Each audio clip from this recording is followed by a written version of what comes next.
Okay, so we're supposed to simplify this expression. So can we just go like, you can probably tell from my tone the answer's no. But let me just show you. Can we just go like x squared into that, leaves x to the 1 right there. And then x cancels x, and then divide by 2 leaves 3 and 2.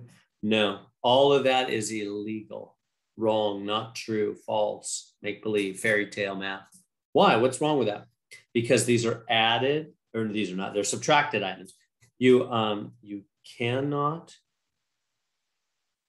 cancel added or subtracted items. You can only cancel multiplied items. Only multiplied items, right? And you can remember I've proven it's true for you before, right? Just think about numbers. If I have 8 minus 2 over 2, that's really 6 over 2. It's really 3.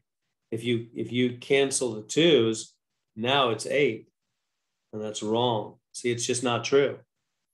And whereas if they were multiplied, if it was 8 times 2 over 2, then it would be okay because it's really 16 over 2, which is really 8. And that's the same thing. If you cancel the 2's, it's still 8. So it's okay to cancel when they're multiplied. It's not okay to cancel when they're subtracted or added. So you got to remember that you cannot cancel added, subtracted items, only cancel multiplied items. Okay. So then what do you do when you have added? But what do you do then? Just do nothing? No. Instead, when you have added, subtracted items like we do, instead factor. That's how you fix it. So first thing is I'm saying you cannot start canceling right now because they're subtracted items. If they were multiplied, we could cancel. You can see that's okay. But they're add, subtract. So instead of cancel, you cannot cancel. Instead, factor. You factor. So how do you factor the top? Well, what do these guys have in common? Well, 3 goes into 3 and 6, and they both have x's. You take the lower one, you take the plain x. So that's going to be 3x on the top. That leaves x minus 2, right? Because 3x times x is 3x squared, and 3x times 2 is 6x. And then on the bottom,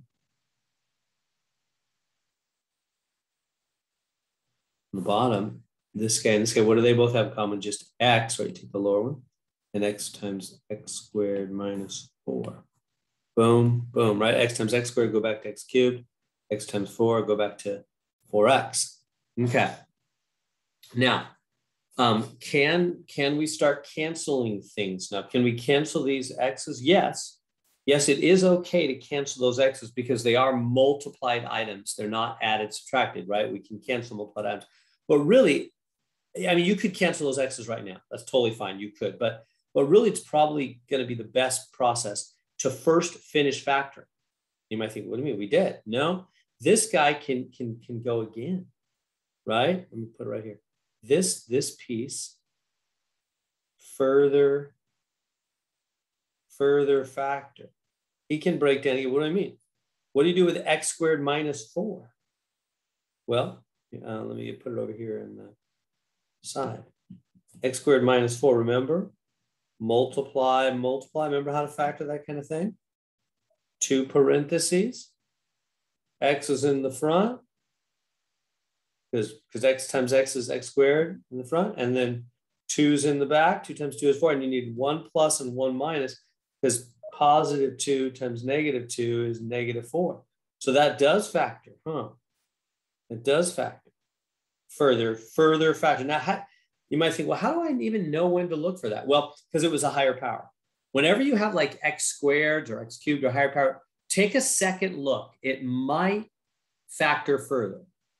Not always, but often it will. And we know how to factor 2 terms, right? We learned that in chapter 7. Multiply. X plus 2, x minus 2. Okay, so let's finish up this problem now. So bringing it down here then. The top is 3x times x minus 2. The bottom is x, that x is still right there. But now the x squared minus 4 has broken into x plus 2, x minus 2, right? The arrow, right? These two right there. Those two right there, right? Okay, now cancel away because they're all multiplied items now. See how they're all, by factoring, they're all times. So I can cancel this x with this x because those are multiplied. And the whole x minus 2 with the whole x minus 2, because they're in parentheses, which means they're multiplied items. You can only cancel multiplied items, but by factoring the top and the bottom, we've transformed it into multiplied items so that we can now cancel. So what's left over? Not much. All that's left now is a 3 on the top and on the bottom, an x plus 2. You don't need the parentheses anymore on the x plus 2 because on the bottom, because there's nothing to separate it from anymore. It's okay if you put them on, it doesn't matter. There's our final answer. We did it. Let me put a box around that. There it is. So let me recap one more time what just happened there. So we look at it, it's subtracted items. You cannot cancel added subtracted items, only multiplied items. So instead you factor. So we factored the top, took out a 3x, factored the bottom, took out a common x, and then we notice x squared minus 4, we factored things like that before. It's a multiply, breaks down further into x plus 2x minus 2. So on the bottom we have the x, and then the x squared minus 4 became x plus 2x minus 2. And then we canceled the x minus 2's and the x's.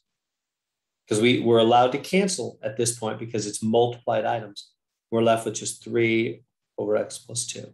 And that's the simplification. That's how you simplify a rational expression, which is a big old ratio, a big old fraction. There we go.